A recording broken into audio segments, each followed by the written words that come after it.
ایران کا ایک شہر ہے کرمان، وہاں پہ ایک شخص ہے حاج ماشاءاللہ، غالباً اب بھی زندہ ہے۔ پورے کرمان میں جب یہ امام حسین کی مجلس کرواتا ہے، کسی بادشاہ اور وزیر کی مجلس میں بھی اتنے طعام نہیں ہوتے جتنا اس کی مجلس میں امام حسین کا نظر و نیاز ہوتا ہے۔ ہمارے ایران کے استاد کہتے ہیں کہ جب میں ان سے ملنے گیا اور اسی نیت سے ملنے گیا کہ پوچھوں تو صحیح آپ کے پاس اتنا پیسہ آتا کہاں سے کہ آپ امام حسین کے اتنے سفرے اور اتنے طعام لگاتے ہیں۔ جب ملنے گیا تو کہا کہ ایک بوڑھا سا تھا 70 ایئرز کا، چہرے پہ عجیب نورانیت تھی، اور بیٹھا اور مجھے کہنے لگے کہ آج تک حسین کی میں نے جب بھی نیاز کیا میں نے جیب سے ایک پائی نہیں لگائی، مجھے نہیں پتا یہ کہاں سے آتا ہے، کون دے کر جاتا ہے، کہ پھر بھی یہ کیسے ہوا؟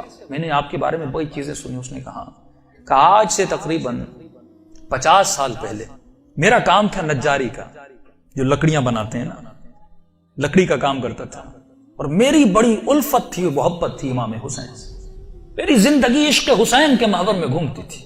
میں لکڑی کا کام تو کرتا تھا لیکن میں بڑی محنت کر کے لکڑی کے ممبر بناتا تھا حسین کے لیے، مسجدوں کے لیے ممبر بناتا تھا، تعزیہ بناتا تھا، تابوت بناتا تھا، علم بناتا تھا، جس بھی مسجد کا کام ہو سب سے پہلے وہ کرتا تھا۔ پورا سال میری یہ روش تھی، مسجدوں میں ممبر دینا، تعزیہ دینا، حسین سے عشق تھا۔ اس کے ساتھ ساتھ تھوڑے تھوڑے ہاسپٹلز کے کام بھی کرتا تھا۔ ایک دن کام کرتے کرتے اچانک مجھے اپنی کڈنیز میں بہت تکلیف ہوئی، میں نے درد کو دیکھے اندیکھی کر دی، 2-3 ہفتے گزرے، تکلیف بڑھتی گئی، یہاں تک ایک دن اتنی تکلیف ہوئی میں بے ہوش ہو کے گر گیا۔ مجھے ہاسپٹل لے جایا گیا، ڈاکٹرز نے مجھ سے کہا کہ کب سے تکلیف ہے؟ میں نے کہا 2 ہفتے سے تکلیف پڑ گئی ہے۔ انہوں نے کہا جلدی جا کر اپنے یورین کے ٹیسٹ دو۔ جب یورین ٹیسٹ دینے گیا تو میرا یورین ہی نہیں آ رہا تھا۔ پھر ڈاکٹر نے ایک انجیکشن لگا، کہا آج کے بعد گھر چلا جا، نہ تجھے چلنا ہے نہ تجھے کام کرنا ہے، بس بستر پہ سیدھا ہو کے لیٹ جا۔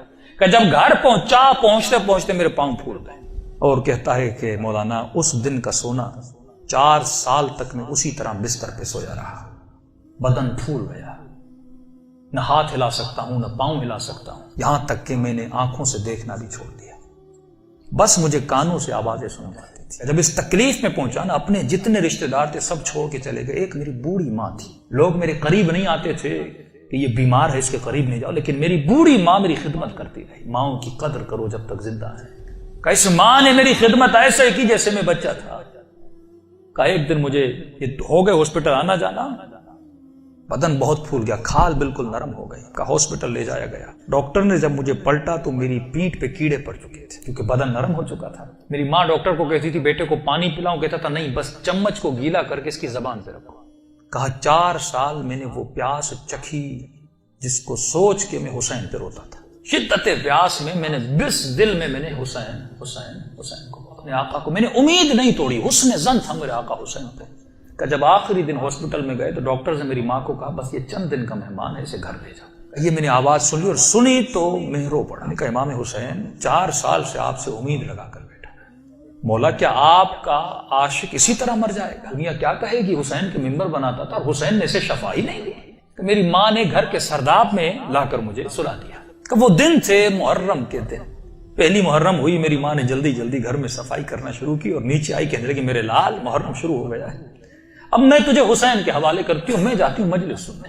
کہتا ماں یہ کہہ کر چلی گئی، اس سرداب میں سو رہا تھا۔ 4 محرم کی رات آئی، آج بھی اس کا گھر موجود ہے، سب کچھ ہے۔ 4 محرم کی رات آئی، میں نے دیکھا کھڑکی سے ایک پرندہ اندر آیا۔ کہتے تب تک کان کام کرتے تھے لیکن جیسے یہ پرندہ آیا میری آنکھوں نے دیکھنا شروع کیا۔ لیکن یہ عجیب کبوتر تھا جس کے 3 پر تھے، سفید تھا، سبز تھا اور لال پر تھا۔ میں نے زندگی میں ایسا کبوتر دنیا میں کہتا میں نے نہیں دیکھا، پنجے اس کے لال تھے۔ آیا اور آ کر میرے سرانے پہ بیٹھ گیا۔ بیٹھنے کے بعد اس نے کلام کرنا شروع کیا، میرے کانوں میں آواز دے کر کہا تجھے پیاس لگی ہے، کچھ کھاؤ گے، کچھ پیو گے؟ کہا 4 سال سے زبانوں پہ تالا لگا تھا پر اب یہ تالا کھل گیا۔ میں نے کہا مجھے بہت پیاس لگی ہے، اتنے سالوں سے پیاسا ہوں۔ کہ پتہ نہیں اس کی چونچ میں کیا تھا، اس نے میرے منہ میں ڈالا، بس وہ بدن میں جانا تھا، ایک عجیب سی فرحت مجھے ملی۔ پھر وہ پرندہ اڑا اور اڑ کے سامنے کرسی تھی اس پہ بیٹھ گیا۔ اب میں کہہ رہا اپنے ذہن میں یہ کہہ رہا تھا کہ مولا حسین اگر تو نے بھیجا ہے تو یہ اڑ کے میرے پاس آئے گا یا میرے بستر کے نیچے جائے گا، اگر تو نے نہیں بھیجا یہ اڑ کے چلا جائے۔ کہ اتنا کہنا تھا، وہ پرندہ اڑا اور میرے بستر کے نیچے جا کر بیٹھ گیا۔ کہ بس اتنا ہوا، لیکن ابھی بھی بستر پہ لیٹا ہوا ہوں، لیکن تھوڑی فرحت مجھے مل چکی ہے۔ اب سوچ رہا ہوں یہ پرندہ کون ہے، کہاں سے آ رہا ہے۔ اتنے میں صبح ہوئی، میری ماں نیچے سرداب میں آئی اور اس کے ہاتھ میں رومال تھا۔ پہلے زمانے میں جب لوگ روتے تھے تو ایک رومال رکھتے تھے۔ کہ جلدی دوڑی دوڑی آئی اور گیلا سا رومال تھا، اس نے اس رومال کو میرے اوپر نچوڑنا شروع کیا۔ میں نے کہا کہ اماں یہ کیا ہے؟ کہا یہ حسین کے غم میں جو آنسو بہائے نا تیرے بدن پہ مل رہی ہو تاکہ خدا تجھے شفا دیتے۔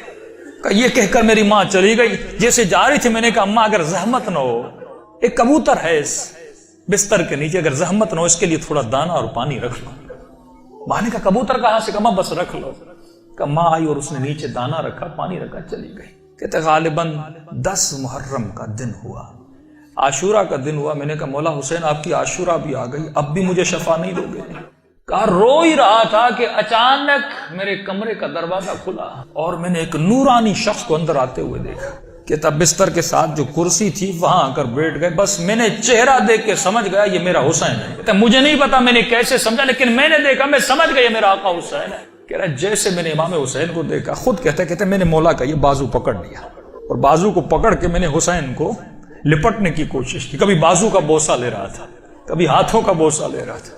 کہتا جب میں نے ہاتھ دیکھے نا تو مولا کی انگلیاں کٹی ہوئی تھی۔ میں نے کہا میں قربان جاؤں میرے آقا، 4 سال سے انتظار ہے، میری جان آپ پہ فدا مولا، اتنی دیر لگا دی اپنی زیارت کر۔ امام حسین نے اپنا ہاتھ میرے سر پہ پھیرنا شروع کیا۔ کہا آج ماشاءاللہ ہم آ گئے، ہمارا انتظار تھا، ہم آ گئے، تیرا انتظار ختم ہو گیا، بتا تجھے کیا چاہیے؟ میں نے کہا میں نہیں بتاؤں گا، آپ کو پتا ہے مجھے کیا چاہیے، آپ میرے حال کو دیکھ رہے، میں زبان سے کچھ نہیں مانگوں گا، آپ کو پتا ہے کہ مجھے کیا چاہیے۔ اتنا کہنا تھا، حسین نے میرے وجود پہ ہاتھوں کو پھیرنا شروع کیا، میرے ہاتھوں کو پھیرا، میرے کاندھوں کو پھیرا، میرے جسم پہ ہاتھ لگائے۔ کہا آج ماشاءاللہ جو تجھے چاہیے تھا حسین نے دے دیا۔ میں نے کہا آقا آپ کا بہت شکریہ۔ کہ مولا میں نے ایک نظر کی تھی۔ کیا کی تھی آج ماشاءاللہ؟ مولا میں نے نظر کی تھی اگر آپ مجھے شفا دیں گے میں 10 دن آپ کا نیاز کروں گا، 10 دن مجلس کروں گا اور 10 دن آپ کا نیاز کروں گا۔ امام حسین نے کہا آج ماشاءاللہ 10 دن اپنی طرف سے کرنا، 8 دن میری طرف سے کرنا۔ کہ مولا 8 دن کس چیز کے؟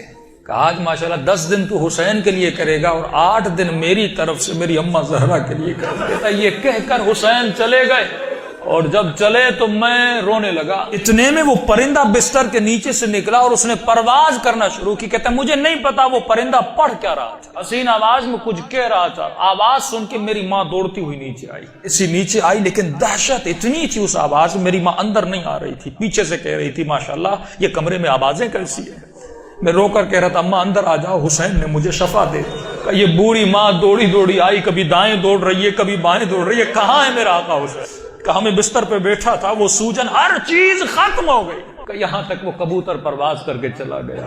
یہ بوڑھی کبھی کرسی کے بوسے لے رہی ہے، کبھی بیٹوں کے ہاتھوں کو چوم رہی، یہاں میرے حسین کے ہاتھ لگے تھے۔ روتی ہوئی جب صحن میں آیا، ہمسایوں نے سمجھا یہ مر گیا ہے، دوڑے دوڑے آئے کہ ماں رو رہی ہے شاید بیٹا مر گیا، لیکن جب پہنچے کیا دیکھا، اسے حسین نے زندگی عطا کر دی تھی۔ عزیزو جب یقین ہو نا، یقین نہ ٹوٹے، جب اہل بیت پہ بھروسہ